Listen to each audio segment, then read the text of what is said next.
I'm a vampire! I'm a vampire! Welcome to Watch Mojo, and today we're counting down your picks for the top 10 Nicolas Cage movies. FanRank. I'm a vampire!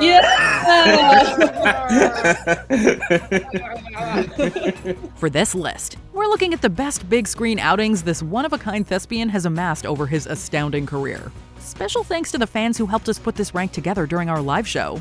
Be sure to become a Watch Mojo member on our YouTube channel homepage and help us out next time too. What FanRank topic should we do next? Tell us in the comments below. Number 10. The Rock.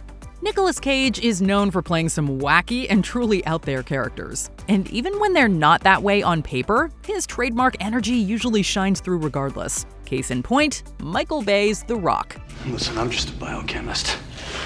Most of the time I work in a glass jar and lead a very uneventful life. I drive a Volvo, beige one. But what I'm dealing with here is one of the most deadly substances the Earth has ever known. So what do you say you cut me some friggin' slack? Here, Cage plays an FBI weapons specialist who's brought into the field to stop a hostage situation on Alcatraz Island. He teams up with Sean Connery's John Mason, the only man to successfully escape the prison. How, in the name of Zeus's butthole, did you get out of your cell?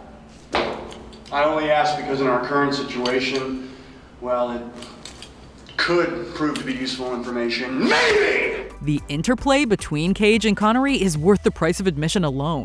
And while Cage ostensibly plays the straight man, Connery's infectious personality gets him to come out of his shell on more than one occasion.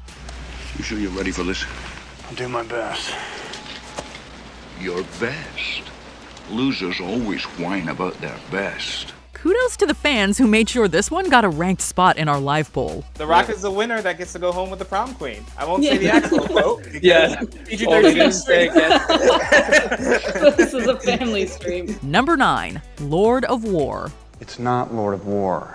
It's Warlord. Thank you, but I prefer it my way.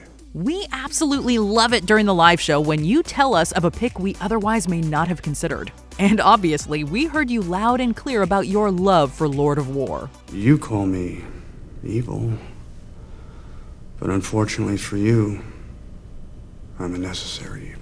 This time around, Cage plays an arms dealer who illegally distributes weapons of all kinds to militaries all over the world. This, of course, means his character is constantly dodging the law and balking at numerous moral quandaries. It's basically Iron Man without the suit, if I may be so bold. While this particular character is fictional, the stories were heavily drawn from the experiences of many real-life arms dealers.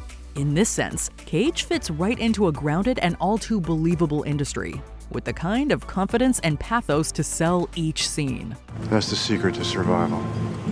Never go to war. Especially with yourself. Number 8. Con Air.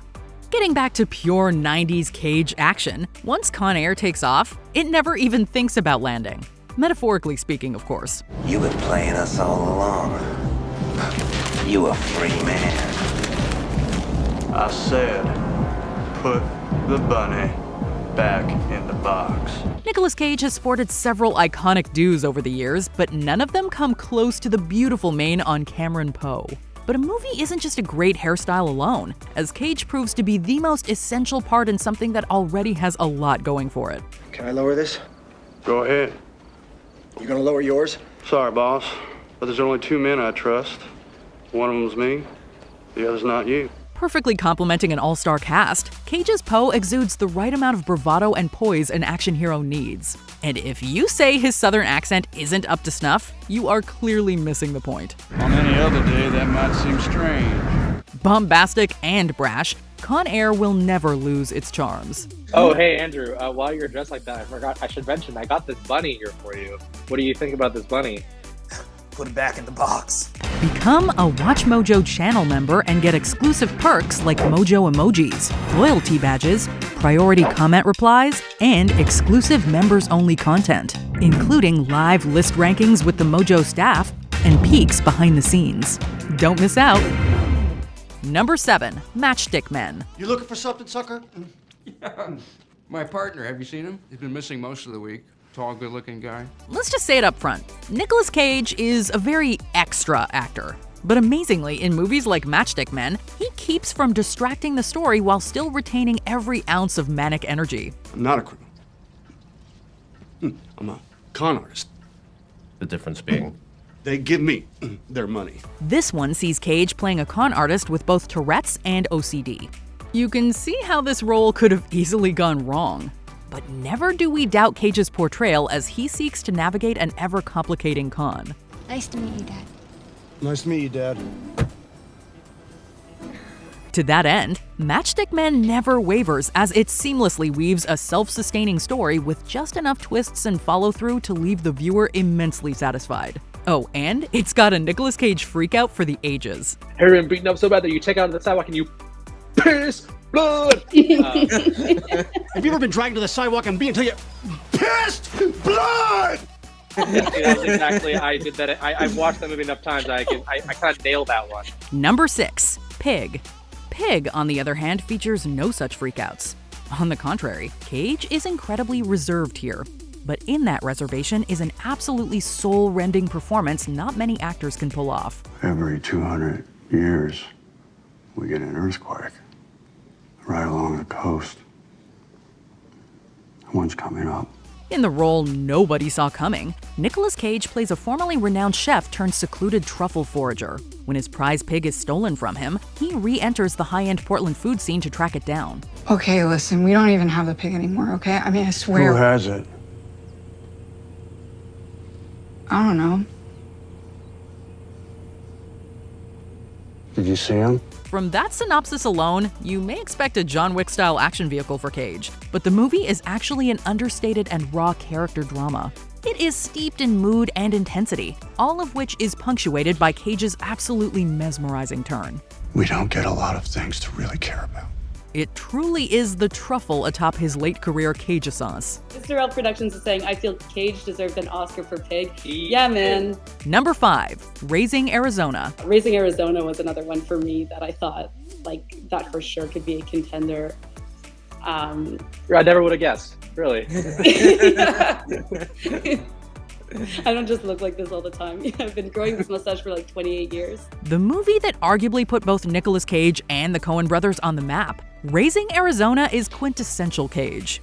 You go right back up there and get me a toddler. I need a baby high. They got more than they can handle.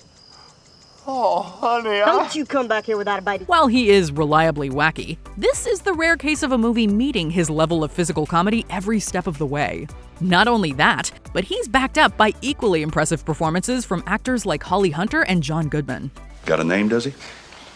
So far, we've just been using Junior. We call him Junior. You mean JR, just like TV show? Raising Arizona, if nothing else, is a fast-paced flick, whose plot of a repeat criminal and a cop stealing a baby to love and protect never ceases to entertain.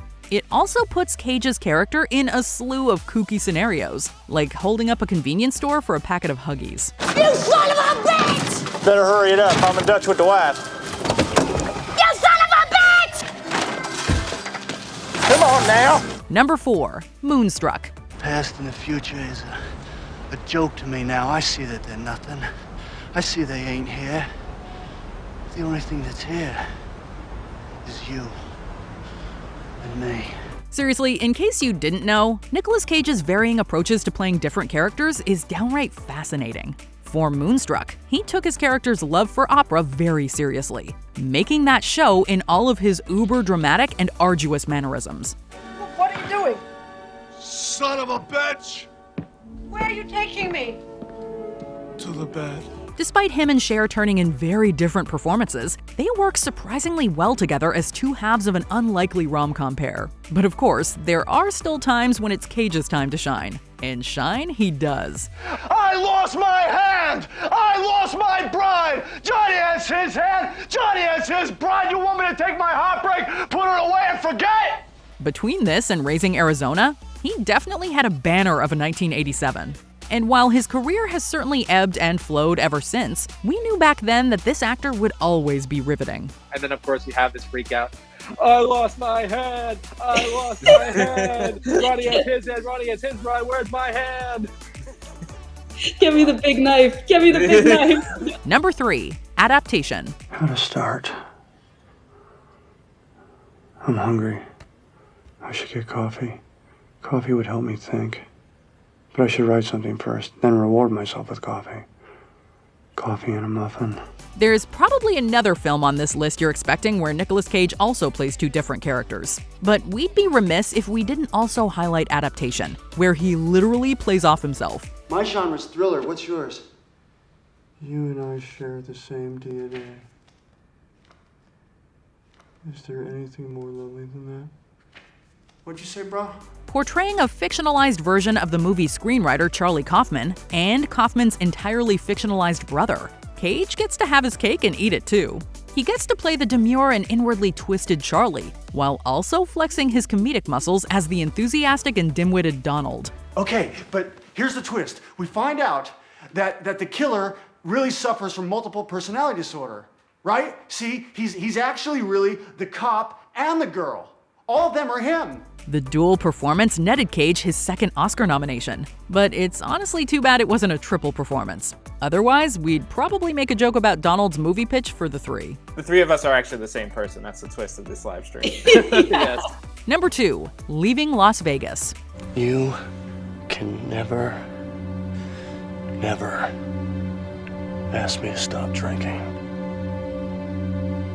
Do you understand? I do. Nicolas Cage may have been Oscar nominated for Adaptation, but he flat out won at the 1996 ceremony for Leaving Las Vegas, and it's not hard to see why. I don't remember if I started drinking because my wife left me, or my wife left me because I started drinking. By all means, this is not the fun watch that a lot of these other ones are. It being about a man with depression and alcohol use disorder who seeks to drink himself to death in the city of sin. But boy, are we captivated by Cage's nuances all the same. This movie has everything. Like, it has great freakouts. It has like a very subtle nuance, maybe not subtle, but a nuanced, thoughtful performance. The film plays as a tragedy of sorts, but it's the burgeoning relationship and offbeat kinship that builds between Cage's Ben and Elizabeth Shue's sex worker character that's at the core of it all. I'm in love with you.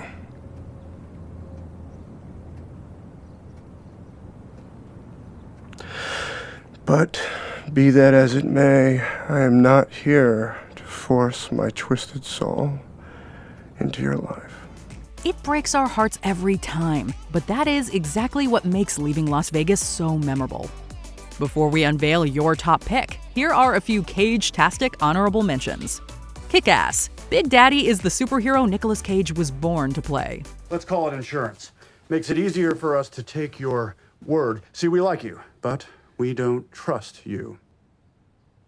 Don't take it personal, though. We don't trust anybody. Mandy. The movie that started the Cage-assance in roaring fashion.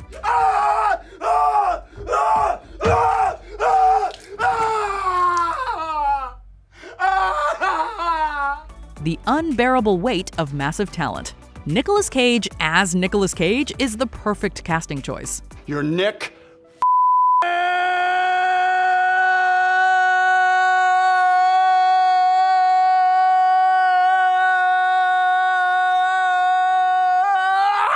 Whoa, Cage! National Treasure.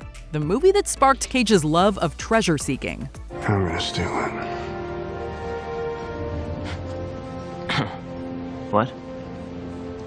I'm gonna steal the Declaration of Independence. The Family Man. A Cage favorite of the WatchMojo lady herself. Do I get mad every single time I see the end of the movie? Also, yes. But I would like to make a case for this film, as it is the Nicolas Cage movie I most consistently rewatch. Number 1. Face Off. I'd like to take his face off. We'll be honest, our live show initially saw us putting Face Off somewhere around the number 5 position. But you let it be known in poll after poll that you would settle for nothing less than the top spot. All right, we have some results. We have number 1 Face Off at 72%. Yes. In a sense, it really is the Nick Cageiest of all the Nick Cage movies. It has everything. Over-the-top action, over-the-top performances, an over-the-top story, and over-the-top headbanging. Not only do you get Nicolas Cage playing Nicolas Cage, but you also get Nicolas Cage playing John Travolta playing Nicolas Cage. So why don't we just trade back? You can't give back what you've taken from me. Oh well. Plan B. Let's just kill each other. It really is a lightning in a bottle kind of movie where every volatile ingredient comes together to make something incredibly tasty. It is, unequivocally, the best Nicolas Cage movie. I'm cast to try! Yeah! I'm cast to try! Did you enjoy this video? Check out these other clips from WatchMojo, and be sure to subscribe and ring the bell to be notified about our latest videos.